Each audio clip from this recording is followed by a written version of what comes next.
Hey everyone, how you doing today? Here we are. It's the end of January and it's gone by so quickly. This morning I was reading from the book of Daniel, and many of you probably know the story about Daniel being thrown into the lion's den. The Lord just spoke to me so many revelations about this story. We're living in a time right now that there are some laws being passed and maybe some opinions that are being drawn because of the times that we're living in.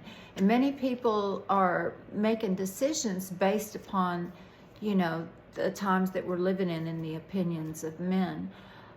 But God is looking for a people that will stand in spite of what men are saying, but holding fast to what He has said. And in Daniel's case, in his time, such was the case. It just goes to show you that there's nothing new under the sun. So I just want to paraphrase this story for you, but I encourage you to read it. It's from the book of Daniel 6, chapter 6. And so it pleased Darius to the appointed 120 satraps to rule throughout the kingdom. So, King Darius had just taken possession of the land, and he had set up his cabinet. Now Daniel was a part of the former, but because of his integrity, because of his his resume, and also his character, King Darius wanted to keep him as a part of his cabinet. So that there were others that were appointed at that time as well, but they didn't really like Daniel. They didn't like or serve the God that he served. But because there was nothing found in Daniel that they could accuse him of, they had to create something to cause him to stumble. And so that's kind of what we're dealing with today. Your faith is strong, you love God, but there are some things that are happening in the world right now that are causing you to make a choice between your God and the opinions of men. So God has given us this example because, again, I say there's nothing new under the sun, where God used a man like Daniel to speak to a generation that wasn't on board, and he held fast to his confession of faith. So let me just kind of skate through this quickly. So the administration, they couldn't find any fault in Daniel, but they thought unto themselves, if they create a law or a decree and get the king to sign off on it, that would lay a trap for Daniel. And so the decree was that if for the next 30 days, that would be like January 1st to current, if you pray to any other god or idol other than the king, then you were going to be thrown into the lion's den. Well, that's quite a decree, especially, that's like, you've been a Christian your whole life, and now the law of the land is if you pray to any other thing, or if you pray to your God, then you were going to be thrown into the lion's den. Well, when Daniel read this, and he's part of this cabinet, but, the King Darius, he was a bit prideful. He loved Daniel, but he had a bit of pride, and he thought, I want people to worship me for the next 30 days. That's kind of cool. So what he did was he co-signed on that. So that set everything in motion. And when Daniel heard about this, this is the part that gets me. You're going to hear news.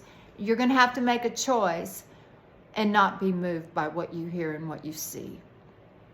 In Daniel's case, he went up to his chamber. He opened the windows and he prayed 3 times a day during that 30 days. And he didn't just pray, he worshiped. He worshiped God. So much so it irritated the ones that created this law. You know, the other ones, the 19 that were, offended by Daniel's faith. And they walked in on him while he's worshiping God, and they said, you broke the law, off to the lion's den you go. Patting themselves on the back that they finally got Daniel on something.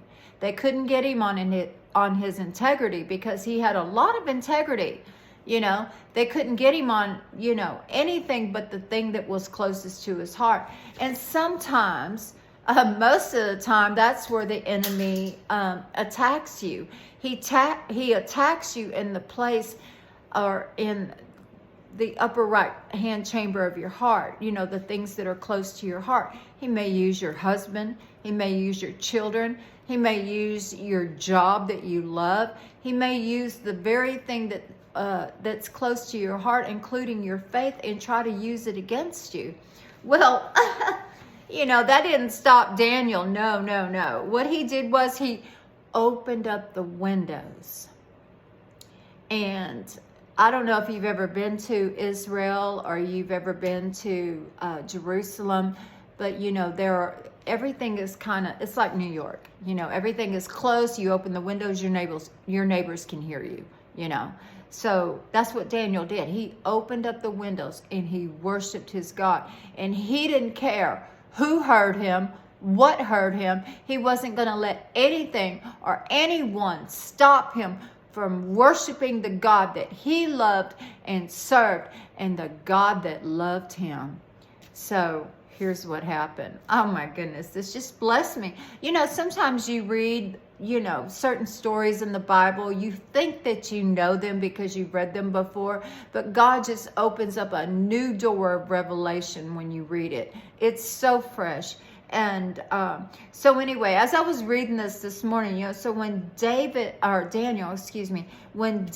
opened up the window, and everyone heard him praying, not once, not twice, but 3 times a day. It's almost like, I said it once, I said it twice, I said it 3 times. To God be the glory. He is the Lord. And him, that's who I worship. So they busted in on him, and they thought, off to the lion's den you go. Well, the King Darius, when he took his position, he was very fond of Daniel. Daniel had a reputation. He had a reputation for interpreting dreams, as being a great prophet who hears from the Lord. And when he heard that it was Daniel that was being thrown into the lion's den, he grieved. But he had already signed the decree, and he could not go back on his word that he signed, that he didn't know that it would end up being a trap because of the manipulation, and that's the world that we're living in right now. If you compromise a little bit, you think it's for the bigger cause, but you're really just wanting that personal pat on the back. That's called pride. That's where the enemy enslaves you. And that's why, many people, and you hear it, sold their soul for success. It breaks your heart, but you're like, how can this be? Well, I don't think that most of them intentionally sold their soul as much as they wanted the accolations that were self-serving, And then they found out that they were in a trap. This is what Satan does. If he showed up with a polka dotted suit and he sat on your lap, you'd be like, oh, that's the devil. And you would rebuke him, most likely. But in this case, Daniel didn't fall for the trap because he knew his God. And in spite of what the king, who was probably his friend, they probably shared meals together. He was part of his cabinet and part of his council. And when King Darius heard what happened, he was grieved. He was probably thinking 20 ways to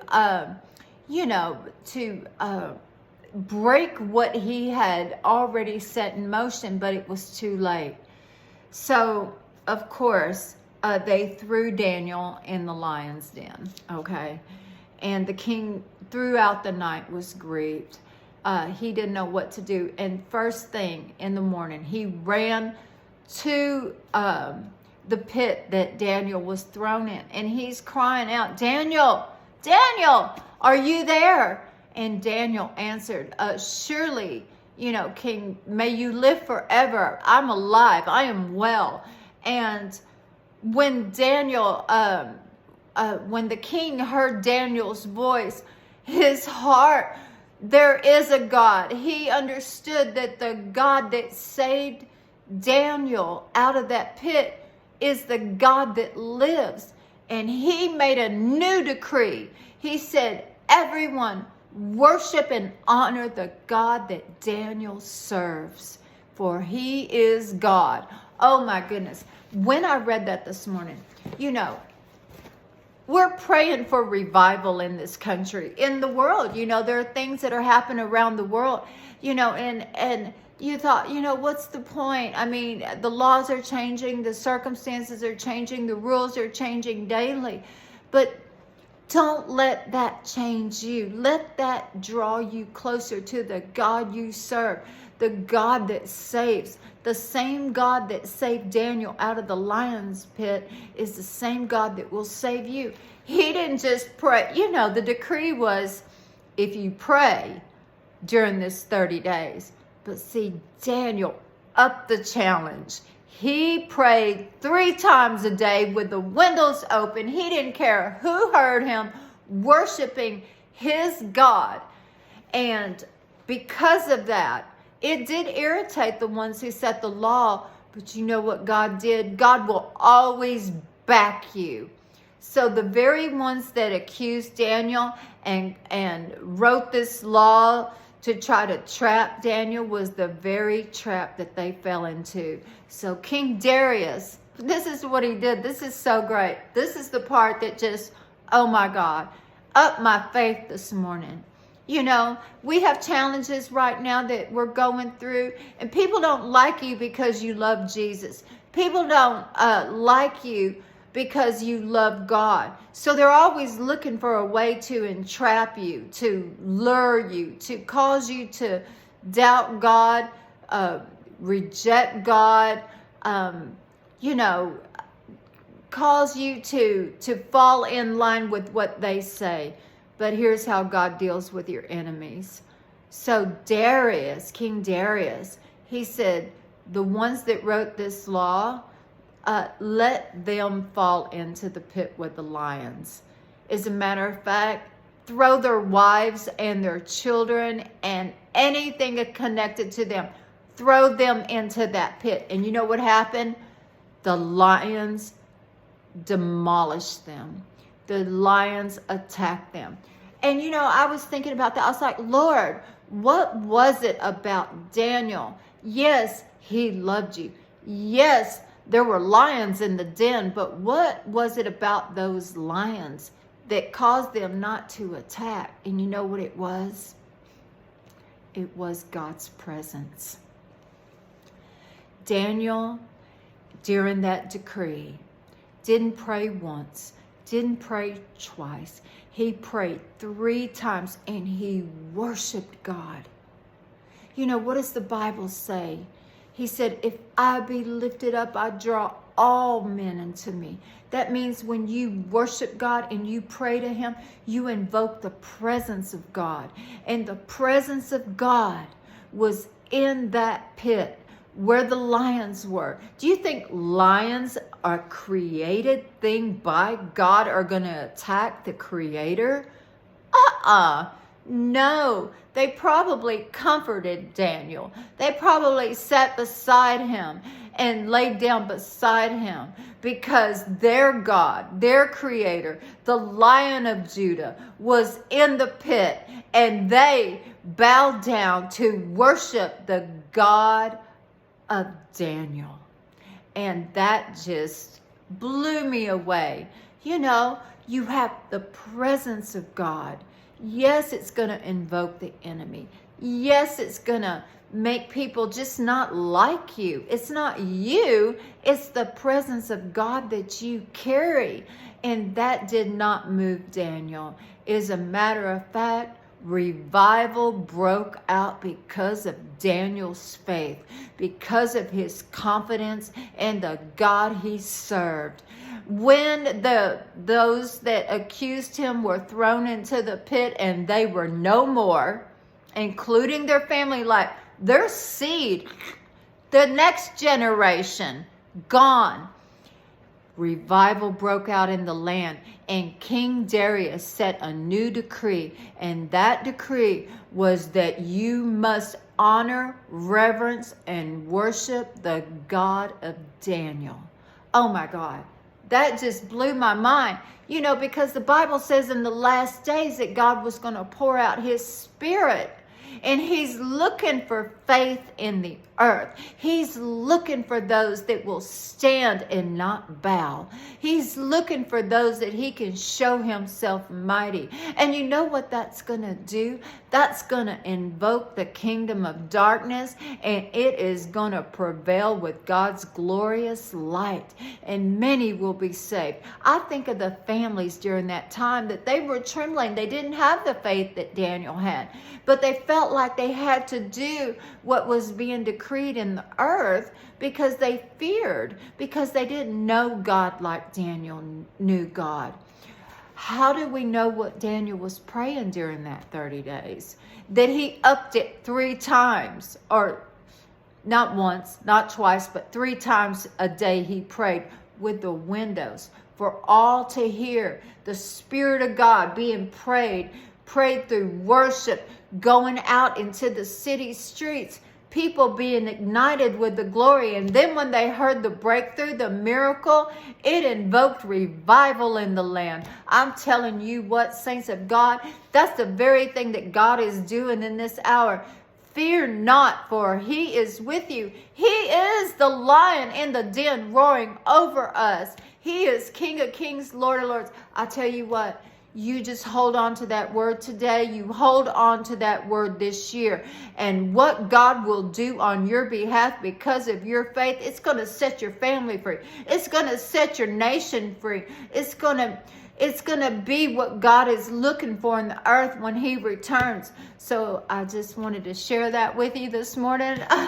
And it was so good. So I pray that the Lord bless you with this word, that you feel encouraged. But read it for yourself. Read what God has to say. You know, this book is a book of promises. It's a book of testimonies. It's a book of men and women just like you and I that love God. What did they do during the times that they were living in? And what did God do to show himself? Merciful, glorified, and faithful. And he's faithful to you. So I love you. Jesus loves you. Until next time, bye.